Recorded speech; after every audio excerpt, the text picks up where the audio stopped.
안녕하세요. 나경수 교수입니다. 이번 영상은 화학 평형 챕터의 마지막 영상입니다. 화학 평형에 영향을 주는 인자들에 대해서 이번 수업 영상을 통해서 배워볼 텐데요. 평형에 영향을 주는 인자라는 것은 결국 반응에 영향을 주는 인자들을 의미하는데, 여러분들이 생각할 수 있는 대부분의 인자들이 반응에 영향을 주는 인자들이라고 할 수 있고, 그러한 인자들이 어떠한 원리로 반응에 영향을 주는지, 조금 더 구체적으로는 평형에 어떻게 영향을 주는지 이번 영상에서 빠르게 알아보도록 하겠습니다. 이번 영상은 다소 짧은 영상이기 때문에 짧고 굵게 집중해서 따라오시기 바랍니다. 자, 화학 평형에 영향을 주는 인자들은 다양한 인자들이 있습니다. 당연히 반응에 참여하는 화학종들의 농도가 있을 테고요. 반응이라는 개의 압력이나 부피 변화도 역시 평형에 영향을 줍니다. 또한 평형 상수를 이야기할 때 온도를 명시해야 한다고 했었죠.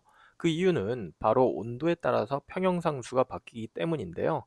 다시 말하면 온도도 역시 평형에 영향을 주는 인자들이라고 할 수 있죠.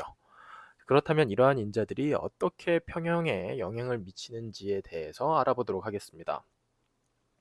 오늘 수업 영상을 통해서 우리가 집중적으로 배워야 되는 바로 그 중요한 개념이 바로 평형 이동의 원리, 영어로는 르샤틀리에 프린시플이라고 하는 이러한 원리를 배워볼 텐데요. 이게 무슨 원리냐면요. 제가 예전에 고등학교 때 화학을 배울 때 청개구리 원리라는 것으로 배운 적이 있었습니다. 요즘도 그런 식으로 가르치는지는 잘 모르겠는데, 간단히 말씀을 드리면 어떤 자극을 줄 때 자극의 반대로, 즉 청개구리처럼 반대로 행동한다는 것에서 청개구리 원리라고도 배웠었던 기억이 납니다. 자, 이게 무슨 뜻이냐면요. 평형의 입장에서 보았을 때 이미 화학 평형에 도달해 있는 어떠한 개의 외부에서 자극이 주어지면 그 자극을 상쇄시키는 방향으로 반응이 진행되어 다시 새로운 평형에 도달한다는 원리입니다. 이때 말하는 외부에서의 자극은 압력, 부피, 농도, 온도 변화 등과 같은 여러 반응에 영향을 주는 인자들이 해당되겠고요.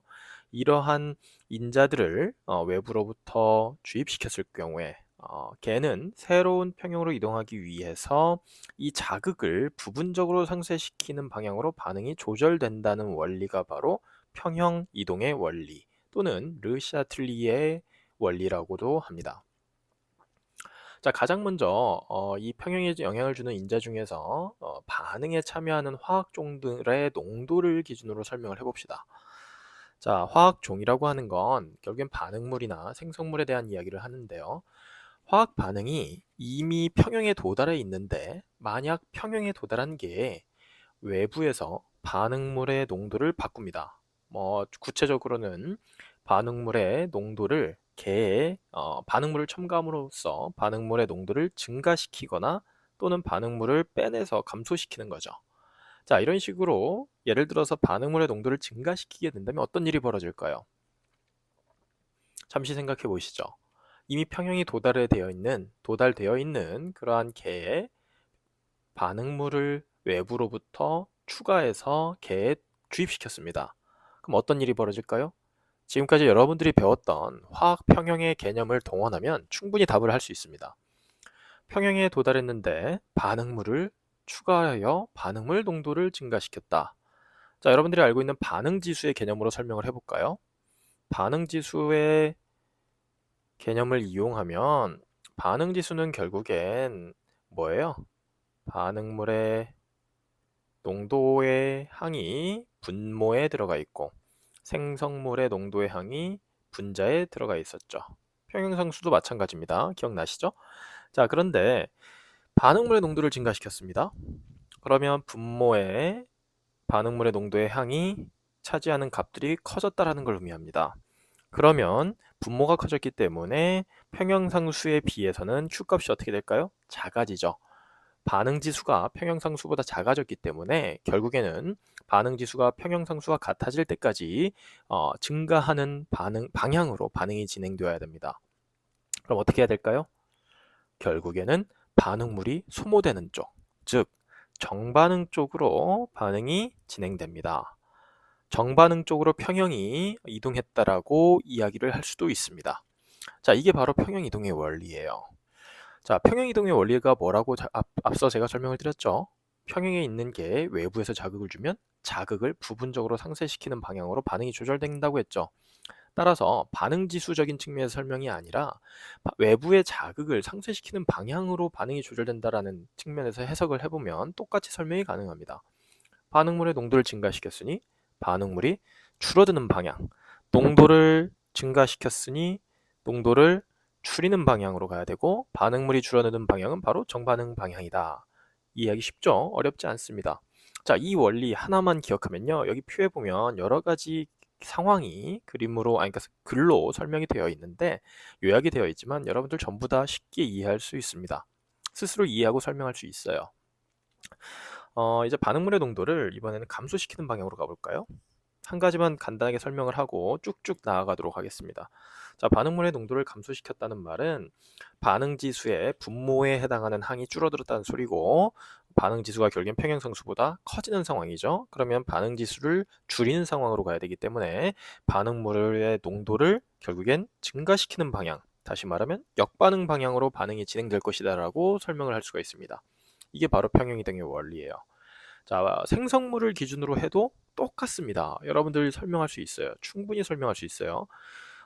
개의 생성물의 농도를 증가시켰습니다. 이미 평형에 도달이 되어 있는데 외부에서 평형 생성물을 추가로 해준 거죠. 넣어준 거죠. 그러면 생성물을 줄이는 방향으로 가야 되겠죠? 생성물을 줄이는 방향은 뭘까요? 생성물이 반응물로 작용해서 소모되는 방향. 다시 말하면 역반응 방향이겠죠. 참 쉽습니다. 자, 이번에는 개의 압력을 기준으로 한번 설명을 해보도록 하겠습니다. 개의 압력을 증가시키면 어떻게 될까요? 평형이동의 원리, 청개구리 원리. 자, 여러분들 머릿속에서 한번 계속 떠올려 보세요. 압력을 증가시켰으니 압력을 감소시키는 방향으로 가야 됩니다. 자, 그렇다면 압력을 감소시키는 방향이 과연 어느 방향일지를 여러분들이 판단하는 것이 중요한데 결국에는요. 화학 반응식이 분명히 주어져 있을 거예요. 또는 여러분들이 화학 반응식을 문제에 설명된 글로부터 화학 반응식을 만들 수 있어야 합니다. 그리고 이 반응식을 통해서 결국에는 압력을 증가시키거나 감소시키는 데 영향을 주는 물질의 상은 기체이기 때문에 결국 압력을 감소시키는 쪽은 기체의 몰수가 적어지는 쪽을 의미합니다. 그래서 기체의 몰수가 적어지는 쪽을 여러분들이 찾아서 반응물 쪽인지 생성물 쪽인지를 찾아가지고 기체 몰수가 적어지는 쪽으로 반응이 진행한다라고 설명을 하면 충분히 답을 한 것이라고 볼 수가 있습니다. 반대로 개의 압력을 감소시키면 마찬가지로 개의 압력을 감소시켰으니 개의 압력을 증가시키는 쪽은 뭐예요? 기체 분자가 개 안에 많이 존재하게 되는 상황, 방향 쪽으로 반응이 진행되겠죠. 그 반응의 방향을 여러분들이 화학 반응식을 통해서 찾아내는 거예요. 이렇게 해서 설명하면 여러분들이 쉽게 설명할 수 있고요. 뒤에 가서 예제를 통해서도 한번 연습을 해볼 테니까 여러분들 일단은 이 정도로 따라오시기 바랍니다. 자, 이번에 압력을 했고요. 그 다음에 부피에 대해서 한번 설명을 해볼게요. 부피는요, 여러분들 압력을 이해하면 부피에 대한 효과는 충분히 쉽게 설명할 수 있습니다. 자, 부피를 증가시켰다라는 말은 결국엔 무슨 뜻인가요? 개의 부피를 증가시켰다라는 말은 개의 내부에 존재하는 압력, 물질들이 만드는 압력이 감소했다라는 의미와 같습니다. 결국에는 압력을 감소시킨 외부 자극의 효과와 동일하게 평형 이동이 되는 것이죠. 따라서 압력을 감소시켰기 때문에 압력을 증가시키는 방향, 다시 말하면 기체의 몰수가 많아지는 쪽으로 평형이 이동된다라고 설명하면 되겠습니다. 맞죠? 자, 개의 부피 감소하는 거, 감소시키는 거, 압력 증가하는 거랑 똑같습니다. 따라서 압력을 증가시켰기 때문에 압력을 감소시키는 방향, 다시 말하면 기체의 몰수가 적어지는 방향으로 평행 이동한다. 자, 여기까지 해서 압력과 부피에 대한 설명도 이 정도로 마치도록 하겠습니다. 이번에는 온도의 영향을 보도록 하겠습니다. 자, 개의 온도를요, 증가시키면 어떻게 될까요? 개의 온도를 증가시켰다는 말은 개의 에너지를 흡수시켰다는 뜻과 마찬가지예요. 외부에서 에너지를 개에 주입시켰다는 뜻과 마찬가지의 의미입니다. 따라서 여기서 결국에 외부의 자극은 무엇이냐? 에너지의 투입입니다. 이해되셨죠? 자, 외부 평형이동의 원리는 외부 자극을 시키는 방향으로 반응이 이동한다라는 걸 의미하는 것이기 때문에 주입된 에너지를 결국엔 어떻게 해요? 소비시키는 방향으로 그 반응이 이동한다라고 설명을 하면 되겠습니다. 자, 그래서 개의 온도를 증가시키면 결국엔 에너지를 소비하는 쪽으로 반응이 진행이 되고, 개의 온도를 감소시키면 다시 말하면 개로부터 에너지를 빼낸 거죠. 그럼 에너지를 빼냈기 때문에 에너지를 다시 만들어내야 되기 때문에 에너지를 흡수하는 쪽으로 반응이 진행이 됩니다. 이해되셨죠? 자, 그러면 뒤에 가서 그 여러 가지 상황을 통해서 우리가 이 평형이동의 원리를 어떻게 적용하는지 한번 배워보도록 하겠습니다. 아주 쉬워요. 자, 720도씨에서 질소 기체와 순소 기체의 반응을 통한 암모니아 기체의 생성 반응에 대한 평형상수가 주어져 있습니다. 암모니아 기체 생성 반응, 화학 반응, 하버부시 프로세스 아주 여러 번 다룬다고 제가 계속 강조를 했었습니다. 왜 그랬냐면 100년도 넘게 된 그 화학 반응인데요. 이 반응에 대해서 100년이 넘게 전에 개발되다 보니까 지금까지 수많은 연구가 진행되어 왔고, 그로 인한 여러 가지 지식이 축적이 충분히 되었기 때문에 우리가 화학을 배우는 데 있어서 굉장히 중요한 모델 반응으로 활용이 됩니다. 그래서 일반 화학책에도 계속 반복적으로 나오고 있는 것이죠. 자, 이 화학 반응을 이렇게 주어져 있으면 이제 우리는 화학 반응식을 적고 시작하는 것이 1차 단계에서 해야 될 일입니다. 자, 질소 기체는 N2 가스를 쓰고요. 그 다음에 H2 가스가 있는데 얘가 NH3 암모니아 기체를 만듭니다. 맞죠? 그런데 이 균형을 맞추기 위해서 이렇게 쓰면 되겠네요. 이해되셨죠? 자, 이 상태에서 평형에 이미 도달되어 있는데 반응 개에 암모니아 기체를 추가하면 반응은 어떻게 진행되는가? 자, 외부 자극은 뭐예요? 여기서 말하는 외부 자극은 암모니아 기체 추가입니다. 맞죠? 그러면 평형은 어떻게 될까요?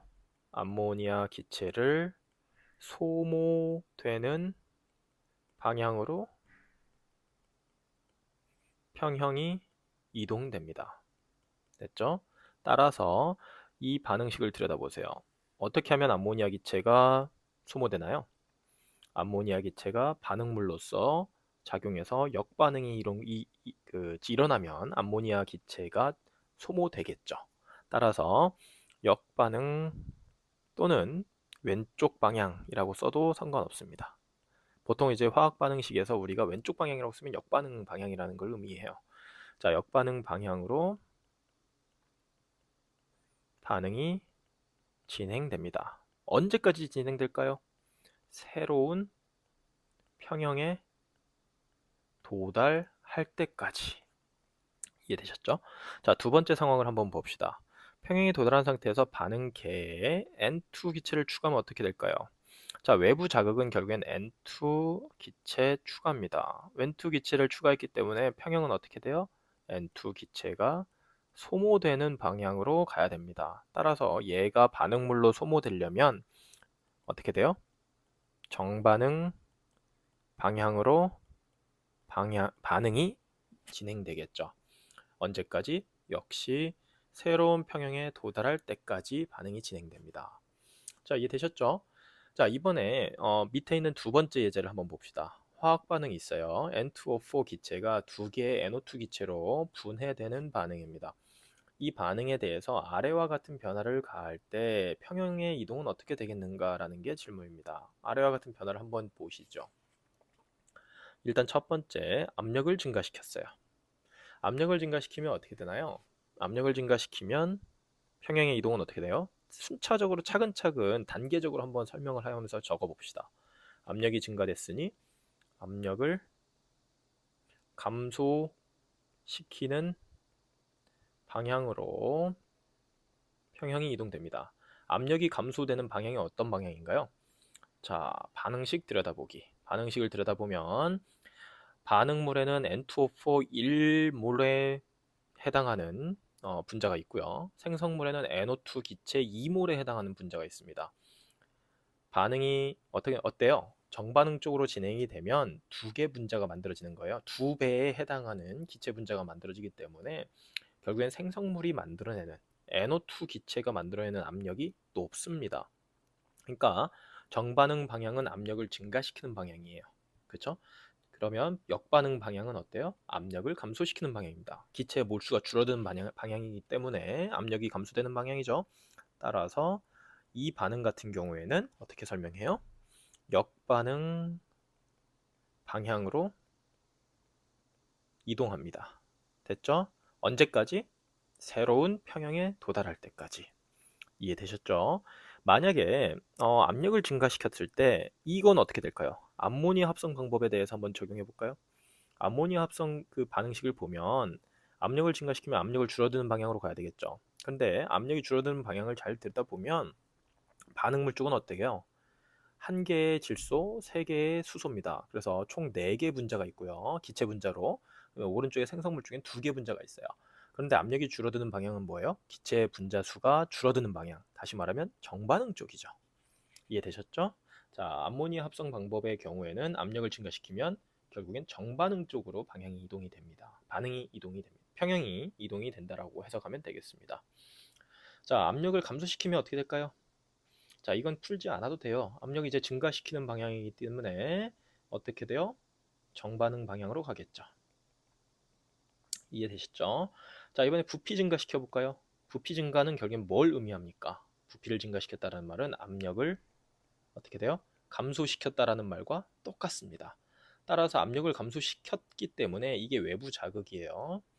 외부 자극 자체가 압력을 감소시킨 행위이기 때문에 결국에는 외부 자극을 상쇄시키는 방향 어떻게 되죠? 압력을 증가시키는 방향으로 평형이 이동합니다. 따라서 압력을 증가시키는 방향은 뭐예요? N2O4가 NO2 기체로 2배로 증가하는 상황, 기체의 분자수가 2배 증가하는 상황으로 가는 거죠. 정반응 방향으로 갑니다. 됐죠? 부피 감소시키면 어떻게 될까요? 다시 말하면 부피를 감소시켰다, 압력을 증가시켰다라는 말과 똑같습니다. 그러면 이 압력을 증가시킨 외부 자극을 상쇄시키는 방향이 뭐예요? 압력을 감소시키는 방향이죠. 반대로 생각하면 됩니다. 그러면 역반응 방향으로 가면 됩니다. 됐죠? 어렵지 않습니다. 자, 압력도 이야기해봤고 부피도 이야기해봤고 그 다음에 여기서 보면 생성물에 대한 이야기도 해봤고 반응물에 대한 이야기도 해봤습니다. 자, 이번에 뭐가 남았을까요? 온도를 가지고 이야기를 해보도록 하겠습니다. 앞에서 이야기했었던 N2O4 기체가 NO2가 되는 반응에 대한 겁니다. 똑같은 반응식이 있는데 제가 여기에 추가로 정보를 하나 더 가지고 왔어요. 화학 반응식으로 끝낸 게 아니라 열화학 반응식으로 표현을 했습니다. 델타 H0는 58.0kJ몰이라고 되어 있죠. 엔탈피 변화량을 제가 제공을 했는데 이 엔탈피 변화량이 결국엔 온도 영향에 따라서 평형이 어느 쪽으로 이동할지를 결정해주는 굉장히 중요한 고려 사항입니다. 자, 외부 자극이 이제 뭐 어떤 화학 반응이 존재할 때 이 화학 반응이 흡열 반응이냐, 그러니까 정반응이 흡열 반응이냐, 또는 정반응이 발열 반응이냐.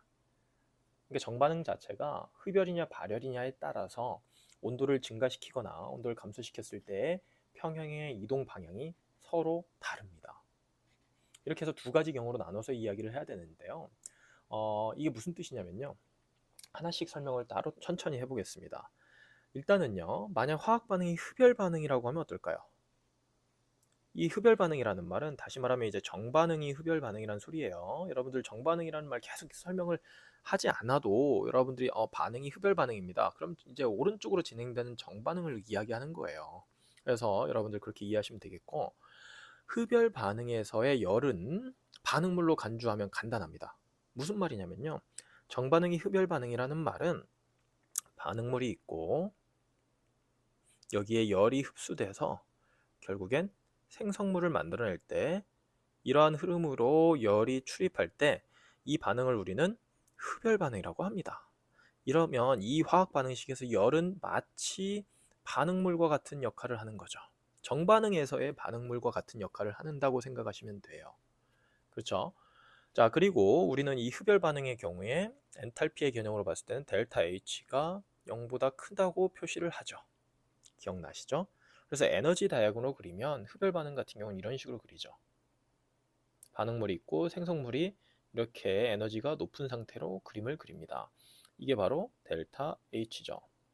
이게 반응물이고요. 그래서 반응물에 비해서 생성물이 에너지가 높은 상태로 만들어지는 거, 이게 바로 흡열 반응입니다. 기억하시죠? 자, 그러면 이 기본적인 개념을 여러분들 다 기억하고 있다라는 상황에서 전제 조건 하에 평형 이동의 원리를 이제 설명을 하는 겁니다. 본격적으로 평형 이동의 원리를 설명을 하면, 자, 개의 온도를 증가시켰습니다. 개의 온도를 증가시켰다는 말은 무슨 말이에요? 흡열 반응인 경우에 개의 온도를 증가시켰다? 이 말은 개의 열 에너지를 주입시켰다라는 말과 똑같습니다. 이게 결국엔 외부 자극이에요. 자, 근데 흡열 반응의 경우에는 이 열이 마치 반응물처럼 작용한다고 이야기를 했었죠. 이렇게 간주하고 이해를 하라고 설명을 드렸습니다. 그렇다면 반응물을 증가시킨 거랑 똑같은 효과가 일어납니다. 다시 말하면 반응물을 감소시키는 방향으로 평형이 이동되겠죠. 그렇다면 이 흡열 반응의 경우에는 어떻게 돼요? 정반응 방향으로 반응이 진행됩니다. 그래야만 외부에서 주입된 열 에너지를 소모할 수 있을 거 아니에요. 생성물을 만들면서 소모할 수 있게 되는 거죠. 자, 그래서 여러분들 하나만 기억하시면 돼요. 지금 현재 제가 방금 설명한 흡열 반응에 대해서, 정반응이 흡열 반응인 것에 대해서 온도를 증가시키면 어떤 일이 벌어지느냐. 온도를 증가시킨 만큼 열 에너지를, 그러니까 주입시킨 만큼 그 열 에너지를 소비할 수 있는 방향으로 반응이 진행되어야 하기 때문에 결국에는 반응물이 열을 흡수해서 생성물을 만드는 방향, 다시 말하면 정반응 방향으로 진행이 된다라고 설명을 하면 여러분들 충분히 설명을 했다고 볼 수가 있고요. 어, 이거 하나만 여러분들이 이해를 하면요. 이제 그 흡열 반응에 대해서 온도를 감소시킨 거와 또는 발열 반응에 대해서 온도를 증가시킨 거나 온도를 감소시킨 거에 대해서도 모두 다 설명이 가능합니다. 우선 발열 반응에 대해서 한번 예를 들어서 설명을 해볼게요. 발열 반응의 경우에도요, 이 발열 반응이라는 말은 정반응이 발열 반응이다 라는 말과 똑같은 말인데, 정반응이 발열 반응이라는 말은 결국에는요, 역반응이 뭐예요? 흡열 반응이라는 소리랑 똑같아요. 이해되시죠? 그러면 역반응을 기준으로 열이 반응물로 작용한다는 뜻과 같아요.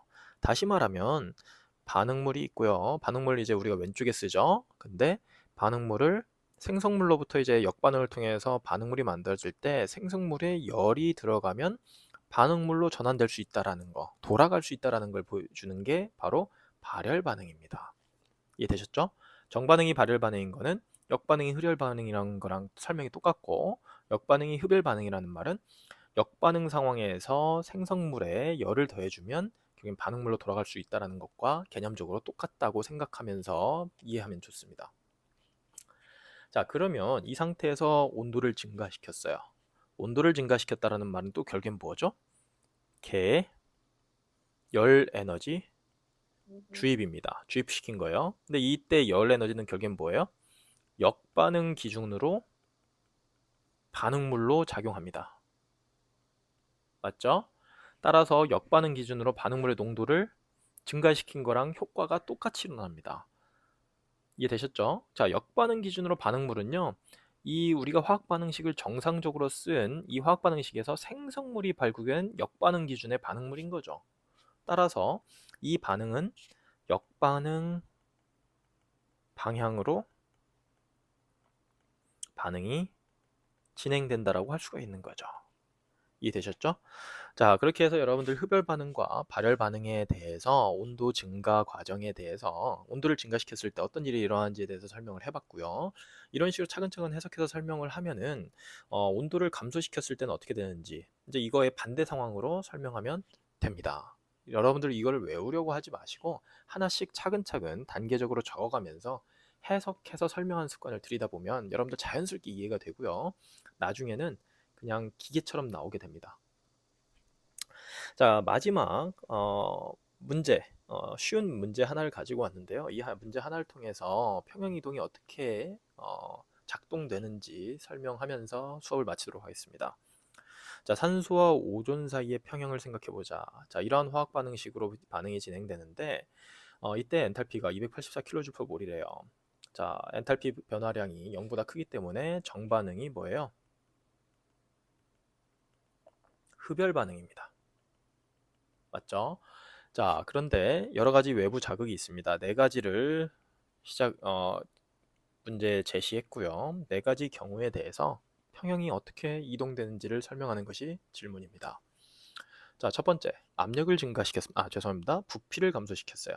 부피를 감소시킨 건 무엇을 의미하죠? 결국엔 압력을 증가시킨 것과 같습니다. 따라서 압력을 감소시키는 방향으로 어떻게 돼요? 평형이 이동합니다. 자, 압력이 감소시키는 방향은 어떤 방향이에요? 산소 기체 분자가 3개가 오존 기체 분자 2개로 전환됩니다. 기체 분자의 몰수가 줄어들고 있죠. 기체 분자의 몰수가 줄어든다라는 말은 결국엔 압력이 줄어든다는 걸 의미하기 때문에 이 화학 반응식 같은 경우에는 어떤 방향이죠? 정반응 방향으로 평형이 이동한다라고 설명할 수가 있겠습니다. 심플하죠? 자, 개에 O2를 첨가했어요. O2는 뭐예요? 반응식에서 결국엔 반응물을 첨가한 것과 같습니다. O2가 지금 반응물이 있죠? 왼쪽에 있습니다. 따라서 어떻게 돼요? 간단합니다. 반응물 소모되는 방향으로 평형이 이동합니다. 반응물 소모시키려면 어디로 가야 돼요? 이것도 역시 정반응으로 가야 되겠네요. 심플하죠? 네, 세 번째, 온도 감소에 대한 효과를 한번 보도록 합시다.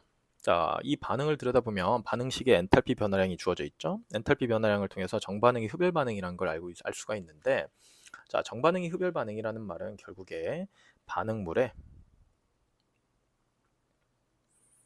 열을 흡수시키면 생성물로 갈 수 있다라는 걸 의미합니다. 이게 바로 정반응이 흡열 반응이라는 뜻과 같다라고 생각을 하시면 된다고 했는데, 여기서 온도를 감소시켰다라는 말은 결국엔 뭐예요? 개에서 열 에너지를 어떻게 돼요? 빼냈다라는 말과 똑같습니다. 이해되시죠? 네, 개에서 열 에너지를 뺐다라는 말과 똑같으니까 결국에는 이 반응식을 새롭게 쓴 반응식을 들여다보면 이 반응물 쪽에 들어가 있는 이 열을 빼낸 거랑 똑같아요. 반응물을 농도를 줄인 거랑 똑같은 효과라고 보시면 돼요. 그러면 반응물 쪽이 줄어들었기 때문에 결국엔 반응물이 생성시키는 방향으로 평형이 이동해야 되겠죠. 따라서 어느 방향으로 갈까요? 역반응 방향으로 평형이 이동될 수밖에 없습니다. 자, 이해되셨죠? 자, 마지막 외부 자극은요, 촉매 첨가입니다. 자, 촉매를 첨가했을 때 어떻게 되는지. 자, 촉매는 무엇인가요? 화학 반응에서 활성화 에너지를 낮추어서 반응 속도를 빠르게 해주는 역할을 하는 물질입니다. 자, 에너지 다이어그램을 통해서 설명을 하면 지금 현재 주어져 있는 이 오존이 생성되는 반응은 흡열 반응입니다. 그래서 그 에너지 다이어그램을 그래프를 그리면 이런 식으로 그릴 수 있겠죠. 흡열이니까 O2의 에너지 상태가 여기 더 낮은 상태에 있고요. 오존의 에너지 상태가 상대적으로 더 높은 위치에 그림을 그려보았습니다. 됐죠? 그때 자, 활성화 에너지는 어떤 에너지인가요? 반응물을 기준으로 생성물까지 가는 데 있어서 필요한 넘어가야 되는 최소한의 에너지 높이가 바로 활성화 에너지입니다. 따라서 O2를 기준으로 이만큼이 활성화 에너지예요. 이게 바로 O2가 넘어가야만 하는 활성화 에너지인 거죠. 됐죠? 자, 그런데 촉매는 어떤 역할을 합니까? 촉매는 이 활성화 에너지를 낮추어서 반응 속도가 빠르게 진행되는데 영향을 주는 물질입니다. 그리고 촉매는 평형 자체에는 영향을 주질 못해요. 그 활성화 에너지를, 자, 촉매를 첨가하면요, 결국엔 활성화 에너지를 이만큼 낮춰주는데 이렇게 낮추는 역할을 하고요. 결국에는 정반응의 활성화 에너지를 낮출 뿐만 아니라 역반응의 활성화 에너지. 자, 역반응의 활성화 에너지라고 하는 건 오존이 이제 반응물일 때가 역반응이 되겠죠? 그럼 얘가 넘어가야 될 활성화 에너지는 이겁니다. 이게 활성화 에너지예요. 오존 입장에서 활성화 에너지는 이거고요. 그 다음에 산소 입장에서의 활성화 에너지는 여기 왼쪽에 밑에서 올라가야 되는 이 높은 계곡이 바로 산 정상까지 올라가야 되는 이 에너지 차이가 바로 활성화 에너지입니다. 그런데 촉매는 결국엔 역반응과 정반응 모두에 대한 활성화 에너지를 동시에 낮추어 주고, 그렇게 함으로써 개가 평형에 빠르게 도달하게 하는데 기여를 해주긴 하지만 평형 이동 자체에는 영향을 주지 못합니다. 따라서 촉매 첨가는 평형 이동에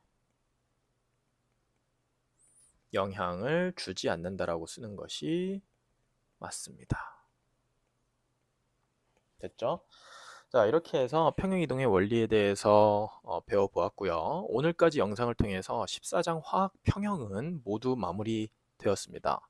자, 화학 평형의 기본 개념부터 평형상수, 평형식 쓰기부터 시작해서 평형상수와 반응지수를 이용한 반응에 대한 해석, 그리고 화학 평형에 영향을 주는 인자들이 무엇이 있고 평형이동이 어떠한 원리로 작동하는지에 대해서 지금까지 배웠습니다.